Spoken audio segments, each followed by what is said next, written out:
नमस्कार, तुमचं मनापासून स्वागत.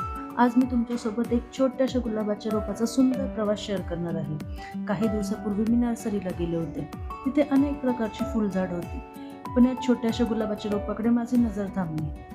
ते पाहताच मला वाटलं हे रोप माझ्या घरी नक्की यायला हवं. मग मी ते घरी आणलं. सुरुवातीला ते अगदी छोटं होतं, फारशी फुलंही नव्हती, पण मनात एकच विचार, याची प्रेमाने काळजी घ्यायची. रोज सकाळी उठल्यावर सर्वात आधी रोपाला बघायचं, गरजेनुसार पाणी द्यायचं आणि रोज त्याची वाट बघायची. काही दिवसांनी छोट्या छोट्या कळ्या दिसायला लागल्या. त्या कळ्या पाहून जो आनंद झाला तो शब्दात सांगता येणार नाही. आणि आज बघा, त्याच रोपावर किती सुंदर लाल फुले आहेत ना. तुमच्याकडेही एखादं छोटंसं रोप असेल तर त्याची मनापासून काळजी घ्या. ते फक्त फुलणार नाही, तर तुमच्या चेहऱ्यावर एक सुंदर हास्य फुलवेल. तुम्हाला माझा हा गुलाबाचा प्रवास कसा वाटला कमेंटमध्ये नक्की सांगा.